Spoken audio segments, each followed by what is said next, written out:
Le thème de la réforme de la Ligue des États arabes sera mis sur la table des discussions lors des travaux de la 31e session du sommet arabe prévu les 1er et 2 novembre prochains à Alger. La question de la révision des institutions de la Ligue arabe est posée comme une exigence par plusieurs pays membres, dont l'Algérie. Ces réformes répondent à une démarche qui obéit aux nouveaux enjeux qui estampillent le contexte dans lequel se trouve le monde arabe et la nouvelle reconfiguration qui affecte la scène géopolitique universelle, prémisse d'un nouvel ordre mondial.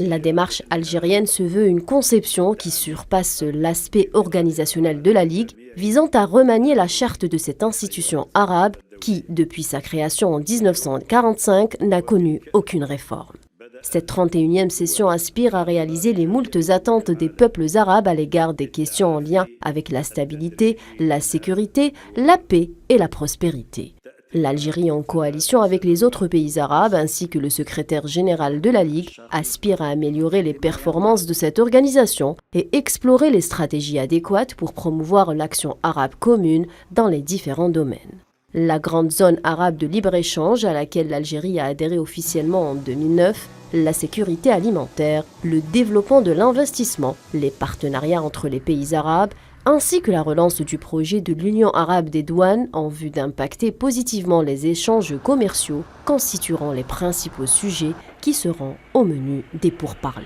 La prudence et la vigilance sont donc de mise pour faire prévaloir la priorité qui consiste à mettre en place un nouveau modèle à même de permettre aux États arabes d'avoir une approche commune face aux menaces qui guettent le monde arabe en général. L'Algérie a déjà soulevé les raisons qui l'ont menée à l'idée de réformer la Ligue arabe, notamment les mécanismes de gestion de cette instance, dont le système de vote à l'unanimité. Il existe plusieurs contradictions, des agendas divergents au sein de la Ligue arabe qui empêchent justement cette institution de jouer le rôle qui lui a été d'ailleurs confié par la charte en 1945.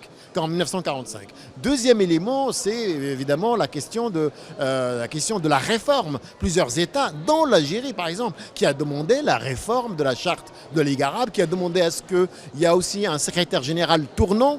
et aussi d'autres États